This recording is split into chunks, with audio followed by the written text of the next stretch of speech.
الحمد لله رب العالمين، والصلاة والسلام أتمان الأكملان على سيد الأنبياء والمرسلين سيدنا ونبينا محمد وعلى آله وأصحابه أجمعين، ومن اهتدى بهديه واستنى بسنته إلى يوم الدين.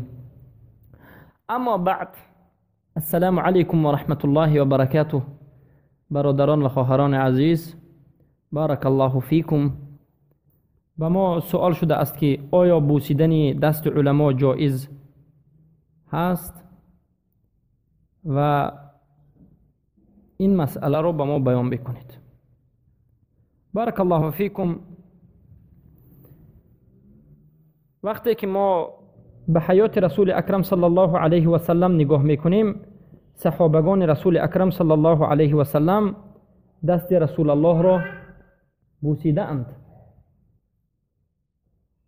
خیلی که در حدیث آمده است که ابو داود و بیهقی و اینچنین علامه البانی رحمت الله علیهم اجمعین صحیح می شمارند و اینچنین در فتح الباری حافظ ابن حجر اسقلانی گفتند اسنادش جید هست، یعنی اسنادش خوب است، که یکی از صحابگان رسول اکرم صلی الله علیه و سلم دست رسول الله صلی الله علیه و سلم را بوسه کردند. و این چنین عن عسامة ابن شریک قال قمنا الى النبي صلی الله علیه و سلم فقبلنا يده. ما به سوی رسول اکرم صلی الله علیه و سلم برخستیم و رفتیم و دستش را بوسه کردیم، که این را هم حافظ ابن حجر اسقلانی اسنادش را قوی گفتند در کتاب فتح الباری. و این چنین از جابر رضی الله عنه آمده است که ان عمر رضی الله عنه قال قام الى النبي صلی الله علیه و سلم فقبل يده. جابر رضی الله عنه میگن که عمر ابن الخطاب رضی الله عنه خستند و دست رسول اکرم صلی الله علیه و سلم را بوسه کردند، که امام احمد روایت میکنند و حافظ ابن حجر اسقلانی سند این حدیث رو هم جید گفتند. عموما حدیث های زیاده هست که علما و ائمه محدثین ذکر کرده اند که صحابگان رسول اکرم صلی الله علیه و سلم دست رسول الله را بوسه میکردند و هیچ شکی نیست که بوسه کردن دست رسول اکرم صلی الله علیه و سلم بهترین عمل است. و این حدیث را، این چنین حدیثایی که تقبیل بوسه کردن دست اومده است، امام بخاری هم در ادب المفرد ذکر کردند با سندهای جید و با سندهای خوب.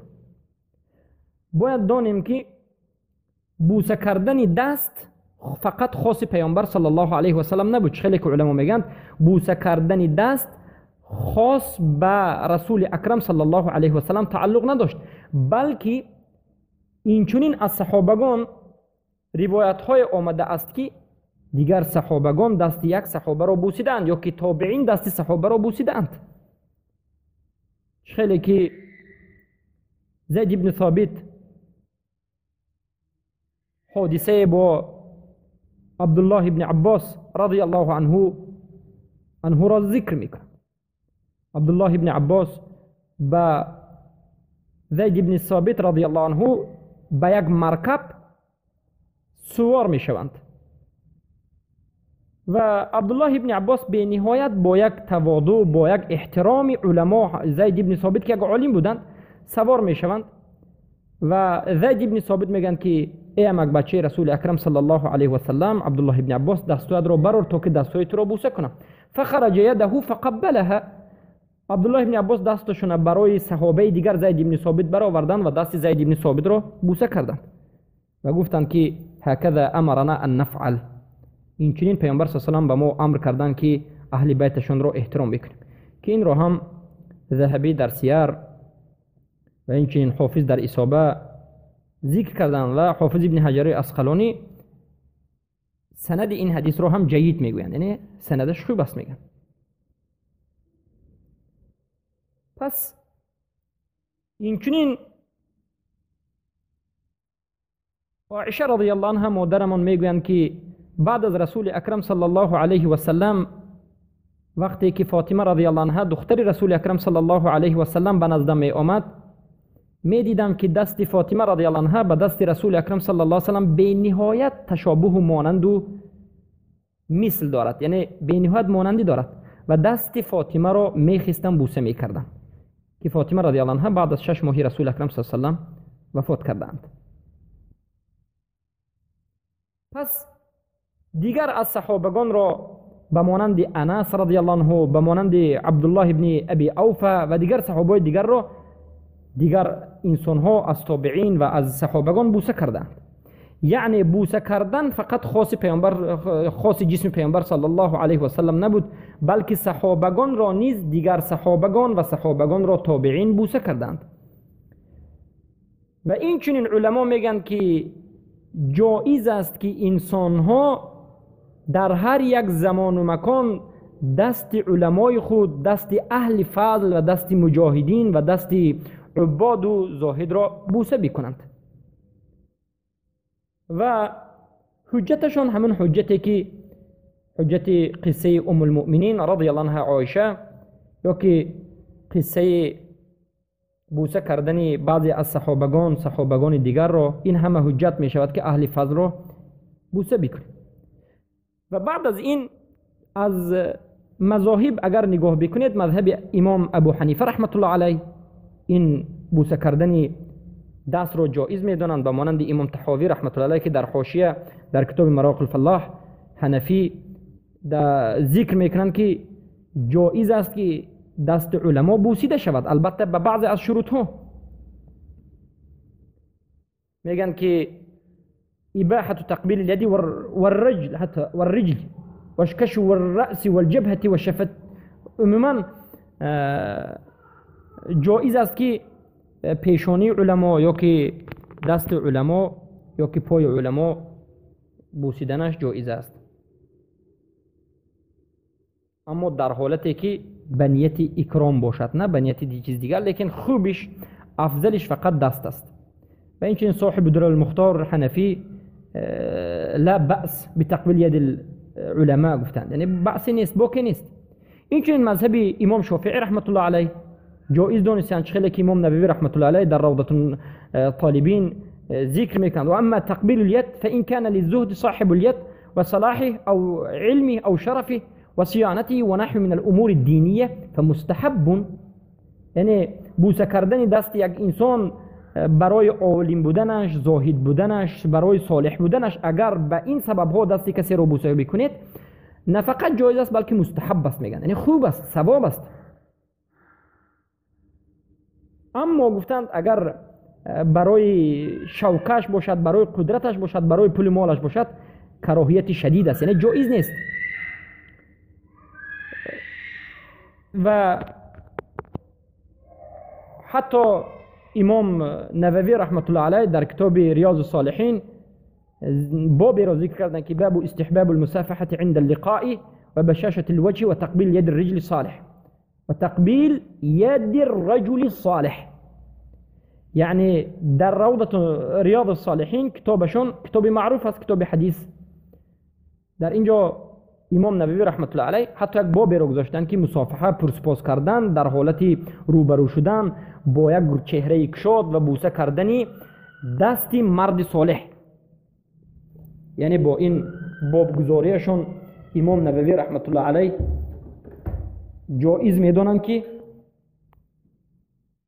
دست علما و مرد صالح بوسیده شود. و اینچنین در مذهبی وقتی که به مذهب حنابلة احمد بن حنبل رحمت الله علیه نگاه میکنیم، این چیز جایز است. خیلی که ابوبکر مروزی از مذهب احمد بن حنبل این مسئله رو جایز میدانند، یا که امام بهوتی.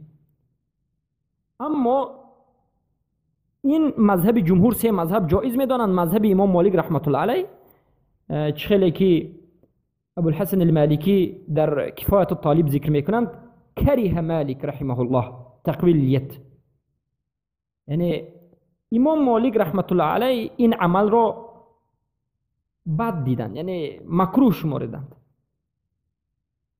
عموما در مذهب امام مالک رحمت الله علیه این عملی اینچنین خوب نیست.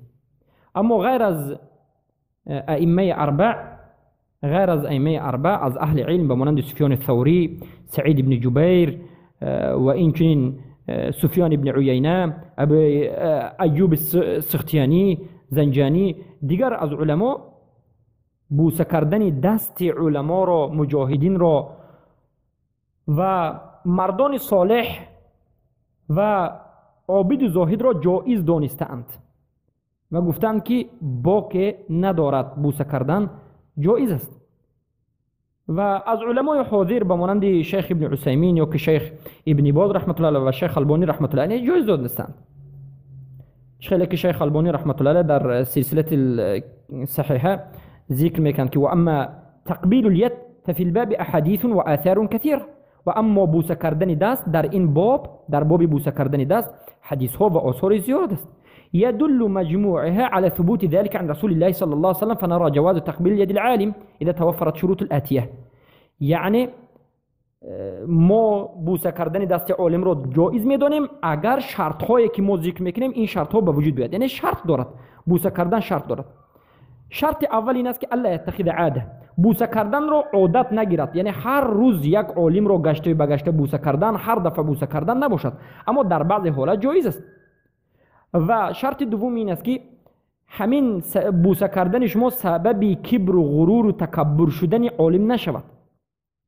و سبب سوم یا که شرط سوم این که بوسه کردن دست یک عالم در همان وقت جایز است که خود عالم دست خود را به مردم دراز نکند و مردم را دعوت نکند که دست مرا بوسه بکنید. و سبب چهارم این است که مصافحه که با دست دادن و با آغوش گرفتن، یعنی با دست سلام کردن، از بین نرود. و این چنین ابن عثیمین رحمت الله علیه وقتی که پرسیده شدند که آیا بوسه کردن دست جایز است، گفتند که تقبیل الید احتراما لمن هو اهل الاحترام كالاب و شیخ الكبیر و معلم لا بأس به. بوسه کردن انسانی که احترام کردنش ضروری است به مانند پدر و مادر، به مانند یک شیخ بزرگ، به مانند معلم یا عالم جایز است. اما بوسه کردن انسان‌های مثلا پولدار به خاطر پولشان، انسان‌های بای به خاطر بایش و انسان‌های منصبدار به خاطر منصبداریش، در این حالت بوسه کردن انسان‌ها جایز نیست. یعنی بوسه کردن فقط برای احترام، برای قدرش را به جا آوردن است، نه برای خواری و زاری، نه برای همچون یک زار شدن در نزد یک انسان متکبر و منصبدار و بای. بارک الله فیکم. یعنی این بود مسئله اول که آیا بوسه کردن جایز است یا نیست. البته ما به شما گفتیم که